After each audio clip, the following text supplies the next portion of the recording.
안녕하십니까. 만화공인중개사의 저자 이용훈입니다.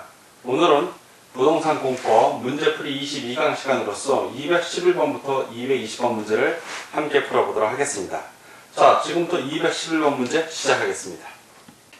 211번 건축법령상 연면적에 관계없이 가설건축물로 볼 수 있는 것은 1번 도시지역 중 주거지역, 상업지역 또는 공업지역에 설치하는 농업용 비닐하우스. 이 경우에는 100제곱미터 이상이어야 됩니다. 연면적이.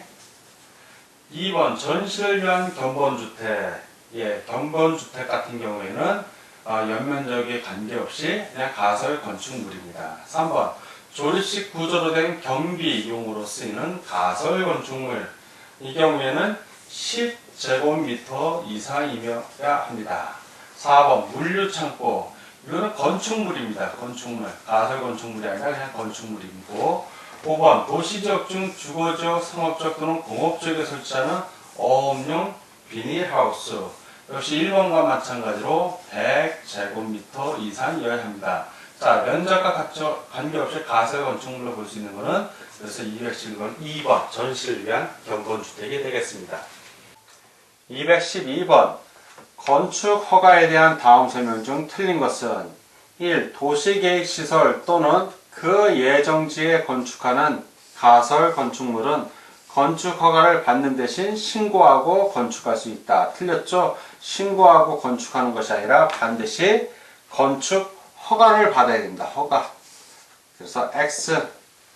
2. 건축 허가를 받은 때에는 산지 전용 허가가 있는 것으로 본다. 맞습니다. 3. 건축 허가를 받은 자로부터 허가 대상 건축물을 양도받은 자는 건축주 명의 변경 신고를 하여야 한다. 맞습니다. 4. 국토교통부 장관은 국토관리상 필요하다고 인정할 때에는 2년 이내의 기간 동안 건축 허가를 제한할 수 있다. 맞습니다. 다음 질문을 보겠습니다. 5. 공장이 아닌 건축물의 건축 허가를 받은 후 1년 이내에 공사에 착수하지 아니하면 건축 허가가 취소된다.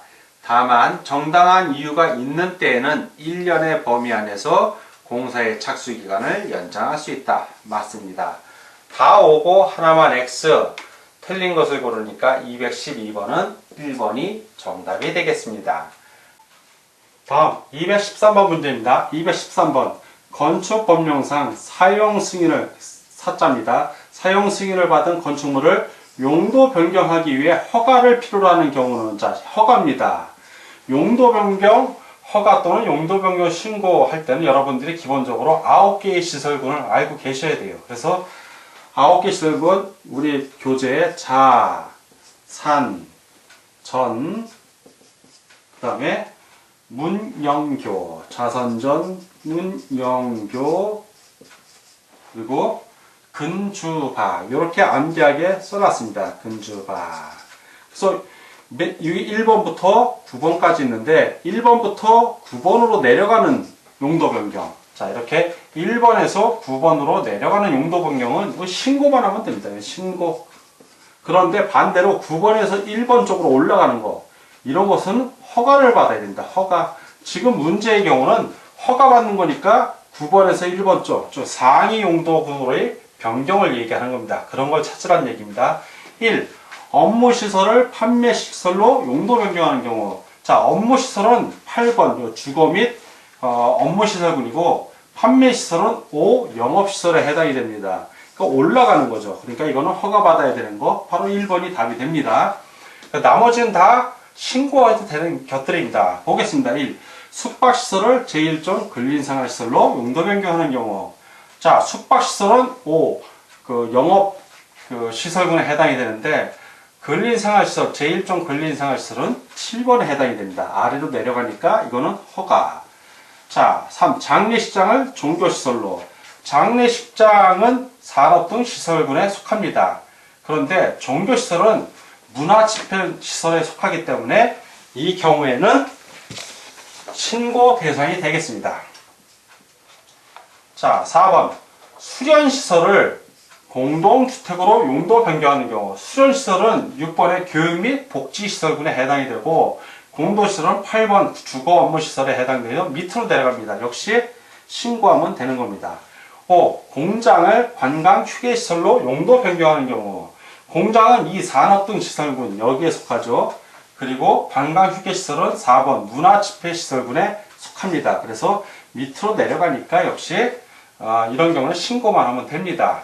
X 다 X고 하나만 O. 자, 그래서 213번 허가를 필요로 하는 것은 1번이 정답이 되겠습니다. 다음 문제를 보겠습니다. 214번 건축법령상 건축공사 현장 안전관리에 관한 설명 중 틀린 것은 1번 건축 허가를 받은 자는 건축물의 건축공사를 중단하고 장기간 공사행위를 방치할 경우에는 안전관리 조치 등을 할 의무가 있다. 맞습니다. 2번 허가권자는 일정한 경우에는 장기간 공사 현장 방치에 대비하여 미리 안전관리 비용 등을 예치하게 할 수 있다. 맞고요. 3번 예치금을 대통령령이 정하는 보증서로 대신할 수 있다. 맞습니다. 4번 허가권자는 안전에 위해하다고 판단되는 경우 안전관리를 위한 개선명령을 발할 수 있다. 즉 개선명령을 할 수 있다는 얘기입니다. 5. 예치금은 반환하여야 하므로 이를 사용하여 대집행할 수 없다. 아니죠. 안전조치 하라고 있는 거니까 강제로 개선명령을 했는데 안 하면 건축주가 안 하면 그때는 행정대집행에 의해서 대신 집행할 수가 있습니다.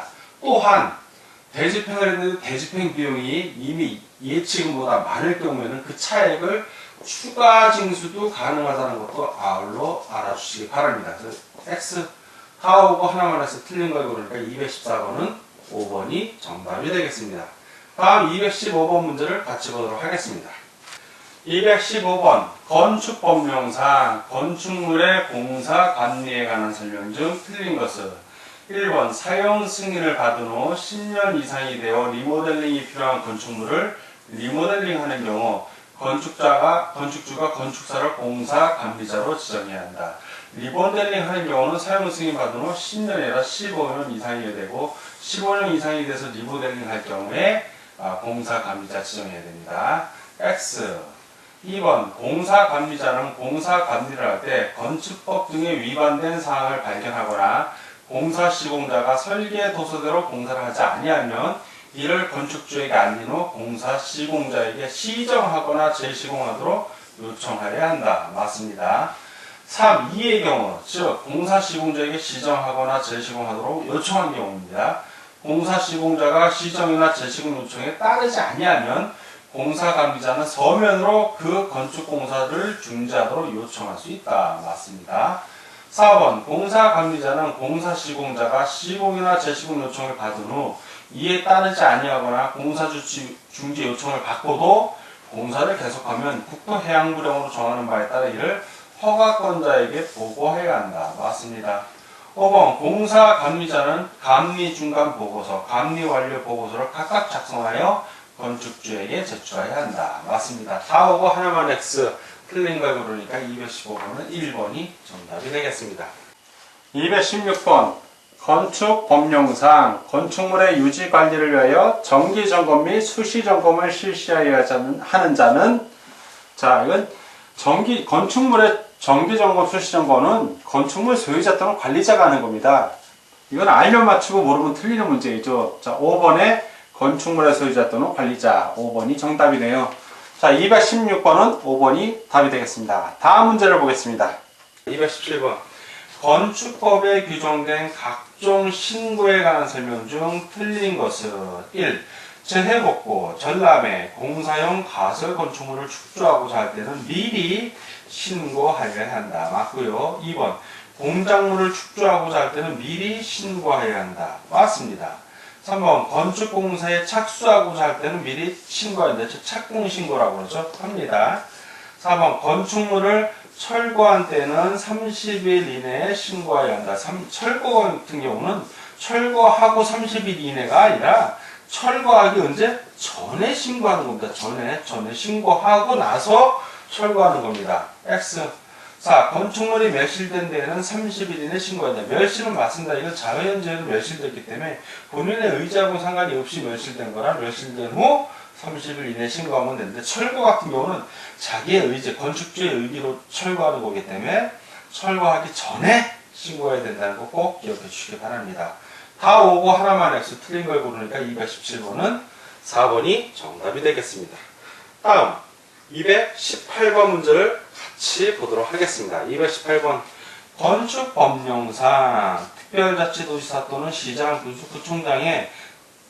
구청장이 등기 촉탁을 할 수 있는 경우에 해당하지 않는 것은 대부분의 경우 건축물의 변경이 오거나 또는 지적의 변경이 왔을 때는 등기 촉탁을 해줍니다. 그런데 등기 촉탁을 하지 않는 경우가 있어요. 지적법에서도 여러분들이 배우셨을 텐데 어떤 경우? 신규 등록하는 경우에 이거는 토지도 신규 등록하는 경우에는 토지 소유자가 직접 소유권 보존 등기를 해야 되고 건물도 마찬가지예요. 건물 역시 소유권 보존 신규 등록하는 경우 건축물로 신규 등록할 때는 건축주 주인이 건축물 대장을 가지고 새로의 등기소에 가서 소유권 보존 등기를 직접 해야 된다. 이 보존 등기를 따로 등기 촉탁한다 안 한다? 안 한다. 그거 찾으란 얘기입니다. 신규 등록 있는 거. 1. 사용 승인을 얻은 건축물로서 신규 등록하는 경우 본인이 직접 하라는 얘기예요. 이거죠 바로 자 등기 촉탁하지 않는 거. 집안의 변경이 있는 경우 등기 촉탁하고요. 건축물 외시 신고 등기 촉탁하고 철거 신고에 따라 철거한 경우 등기 촉탁합니다. 행정구역 명칭이 있어 변경이 있는 경우도 등기 촉탁을 합니다. 이건 다 등기 촉탁하는 경우고 요거만 어떻게 한다? 소유권 보존 등기를 직접 한다. 그래서 218번은 1번이 정답이 되겠습니다. 다음 219번 문제를 같이 보도록 하겠습니다. 219번 대지의 안전을 위하여 건축법에서 규정하고 있는 사항 중 틀린 것은 1. 건축물의 대지는 인접한 도로면보다 낮아서는 안 된다. 그렇죠? 배수를 위해서 그런 겁니다. 맞고요. 2. 대지에는 빗물과 오수를 처리하기 위해 필요한 하수관, 하수구, 저수탱크, 그 밖에 이와 유사한 시설을 갖추어야 한다. 맞습니다. 3. 손괴 무너진다는 얘기예요. 손괴 우려가 있는 토지에 대지를 조성하고자 하려면 옹벽을 설치하거나 그 밖에 필요한 조치를 해야 한다. 맞습니다. 4. 습한 토지, 물이나 우려가 많은 토지, 쓰레기, 그 밖에 이와 유사한 것으로 매립된 토지에 건축물을 건축하는 경우에는 성토, 지반 개량 등 필요한 조치를 해야 한다. 맞고요. 5번. 성토 또는 절토하는 부분의 경사도가 1대1 이상으로서 높이가 1m 이상인 부분에는 옹벽을 설치해야 합니다. 설치할 것. 자, 높이가 1m 이상이면 옹벽 설치를 맞는데 이 경사도가 1대 1.5 이상이어야 하는 겁니다. 1대1이 아니죠. 그래서 X 다 오고 하나만 X 틀린 걸 고르니까 219번은 5번이 정답이 되겠습니다. 다음 220번 문제를 같이 보도록 하겠습니다. 220번 건축법령상 도로와 관련된 설명 중 옳은 것은 1번 지형적 조건으로 자동차 통행이 불가능하더라도 건축법상의 도로로 되는 경우가 있다. 맞습니다. 2번 건축법상 모든 도로는 도로라는 특성상 도로법에 의한 신설 변경 고시가 되어야 한다. 틀렸죠? 모든 도로가 아니라 일부 도로라고 해야 맞습니다. 왜냐하면 방금 1번에서 말한 것처럼 자동차 통행이 불가능한 도로들도 있고 신설 변경 고시 안 하는 경우도 있습니다. 자, 3번 장기간 주민이 장기간 통행로로 이용하는 사실상의 통로라도 건축법상의 도로로 되기 위해서는 이해관계인의 동의가 필수적이다. 필수적이지 않은 경우가 있어요. 자, 필수적이지 않은 경우는 어떤 경우냐면 장기간 주민들이 장기간 통행로를 이용하고 해당 지자체 조례로 도로로 정하는 경우에는 이해관계인의 동의 없이 건축위원회 심의로 도로를 지정할 수 있습니다. X 4번 건축허가권자가 도로의 위치를 지정 공고할 수 있죠. 없다가 아니라 있습니다. 4. 예정도로도 역시 도로예요. 예정도로로 인한 건축법상의 도로에 해당될 수 있답니다. X 다 X고 하나만 옳은 것을 고르니까 220번은 1번이 정답이 되겠습니다.